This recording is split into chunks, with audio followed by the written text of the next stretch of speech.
Well, as we continue with the second half of this morning's broadcast right here on Salam Media and News and Views, if you have just tuned in, we welcome you. We welcome our listeners, our viewers on the various platforms of Salam Media. Now, clearly, a tragic incident had taken place in Turkey, and this is at a ski report. We've learned about a death toll of 79 children amongst the 51 injured, and a very, very unfortunate incident that has occurred and resulting in fatalities and the loss of life. And we're going across now to be joined by Ola Batta, who is a humanitarian out in Turkey. Sister Ola, assalamu alaikum wa rahmatullahi wa barakatuh. Welcome, and we appreciate your time with us this morning. Alaikum salam. Thank you. Yes, clearly a very, very unfortunate, a very, very tragic incident, and we've seen the loss of life actually. And again, this has taken place at a very, very popular resort. What do we know about this incident that has taken place? Assalamu alaikum wa rahmatullah.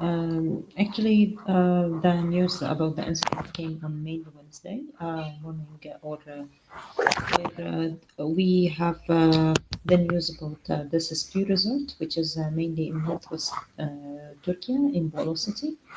The resort is located on a cliff, and normally people use this resort to spend their holidays. And this week, starting from let's say 15th of January, Turkey has started the let's say, holiday or the midterm holiday for the university and school students, which is normally in Turkey for 1 to 2 weeks. So it's between 7 to 14 days.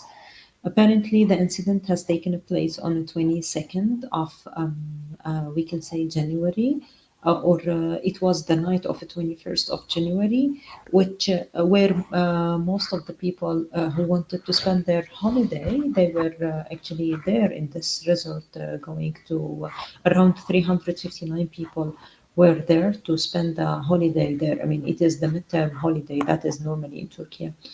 This is actually what also indicates that the number of students and children there was really high, because it is a kind of family resort as well, where you have a lot of young people and children who wanted to go out of, let's say, exam and test environment, etc. after this, and it was mainly during the holiday. The numbers that were resorted so far of fatalities, unfortunately, we have up to 79 people who were deceased, and we have up to 52 people injured there.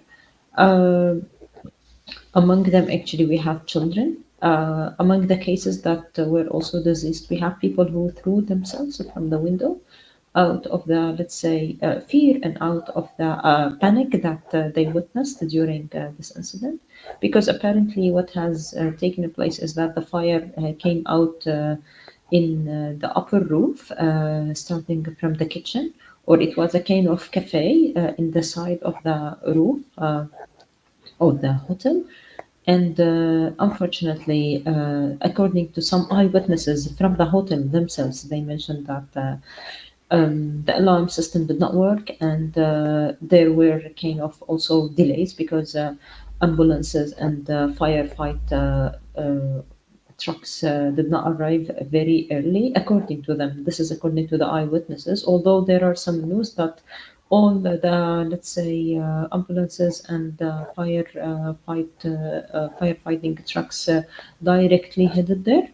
And but actually, what also is worthy to mention, that the hotel itself is located on a cliff, and going there or reaching out there is not an easy normally, specifically that it's a ski hotel, a ski resort, surrounded by snow and overlooking snowy hills. So it is in the mid of a very, let's say, cold area, snowy area, and it is on the top of a cliff. Yes, and also what we've seen is obviously the authorities have taken this matter very, very seriously, and we have learned of some arrests that have been made, and even to the extent that the Turkish President Erdogan had actually traveled to Bolu as well, attending the funeral. So the Turkish authorities are taking this matter very, very seriously. Yes, of course. Actually, so far as has been reported, 11 people now have been arrested. Among them, we have the hotel manager, and among them, we have the municipality deputy from Bolo itself. And a lot of people actually who they are, let's say, they are assumed to be also involved in this incident.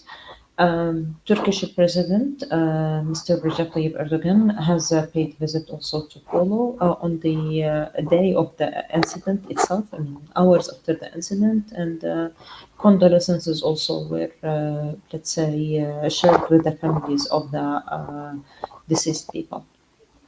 Yes. Ola, what has been the reaction of the people in general in Turkey? Because, clearly this is a tragedy, and I'm suppose around Turkey as well, people must be in a state of shock. And also, looking at, just looking at some of the reports on people, that were crying for help. They had absolutely no choice, breaking windows, jumping out, all of this. And I suppose the people of Turkey are equally traumatized when they see what has actually happened.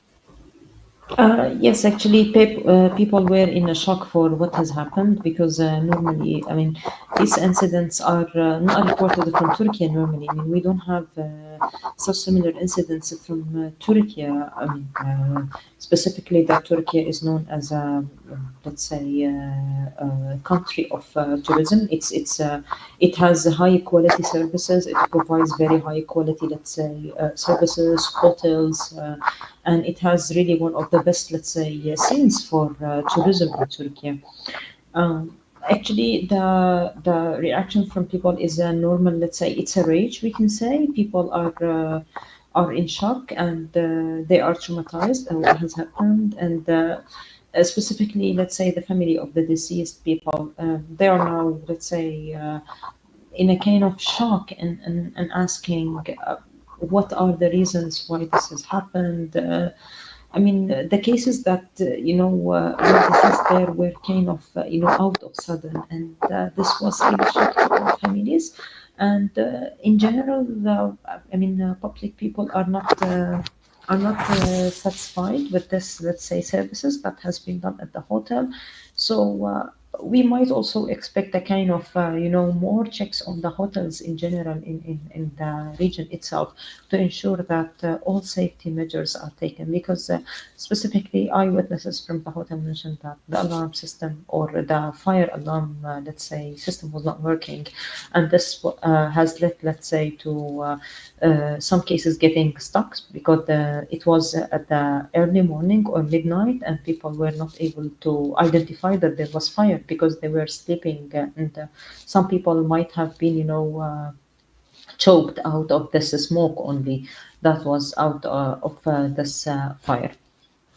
Yes, in fact, I was actually just looking at the picture that was flashing on the screen, and as you mentioned, it is on the side of the cliff, and just how difficult it may have been for people to try and actually get out while the fire was taking place, and obviously that created a lot more complications. But again, it's all about taking precautions, Ola, that one cannot get too comfortable that a tragic incident like this cannot happen. And I'm sure this is also uppermost in the minds of the authorities as well, in terms of safety and security mechanisms that need to be put into place.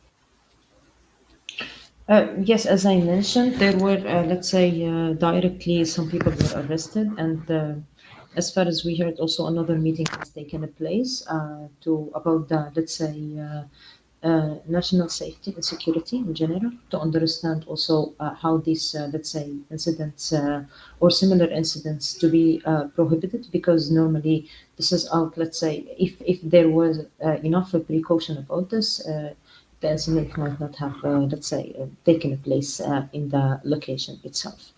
Yes. Um, Uh, Actually, what also has been, we can say, witnessed from the hotel itself, that some people use the bed sheets itself to get out from the windows, because, as you mentioned, some people tried to break the windows and jump, and they were either injured or deceased. Other people actually has been a kind of innovative, and they try to tie the bed sheets themselves in order to get out of it. Two cases that I already actually heard about them. I mean, personally, I heard about them, that there were two university students, medicine, let's say, students. They are at the final year. They were at the resort spending the holiday, actually, which started just a few days ago. And while they were trying to do the rescue for people, actually they died as well. They deceased. So all condolences are to the souls of these people, and our condolences, mercy to the soul of these people. And our condolences are to the Turkish people in general, and to the families of the deceased people specifically. Well, our hearts and our condolences also go to the people of Turkey as well. And just finally, just in terms of how serious the authorities are actually treating this incident, to the fact that people like the deputy mayor, the acting fire chief, have both been detained. So, I know there is going to be no effort that is going to be spared in getting to the bottom of this, to identify the cause, and also in any if there are any cases of negligence as well, because at the end of the day, like you mentioned, lives have been lost, people have been injured as well, and it's not a matter that the that is going to be taken lightly. Yes, as I mean, Turkey in general is a country where justice actually takes its track, and I mean, whatever, for example, you're saying is you will be also exposed to the justice and to the courts. So now what will be happening is that the investigation is still ongoing, as far as we understood, and so far no reports are issued yet. But once a report will be issued, of course, all people who are involved actually will be exposed to the courts, and will be taken to the courts in order to let's say, in order to go in the justice track itself. So if people are, I mean, like, proved to be involved, etc., they will get, let's say, their they will get the, the they will get, I mean, like, what they deserve. And Turkey is a very well-known country, like, for having justice specifically in such issues. I mean, it is relevant to the population in general and to the public people. Well, Ola, we thank you. We do appreciate you taking time out this morning right here on Salam Media, and I'm sure we will follow developments and to see what the eventual outcome will be as a result of this tragic incident. But we thank you. We do appreciate your time once again. Assalamu alaikum. عليكم السلام ورحمة الله. Ola Batta, humanitarian, with us. Next up, we're going across to be joined by the Vice President of the World Uyghur Congress, talking about the East Turkestan. We're talking about the deportation of 48 Uyghurs to China.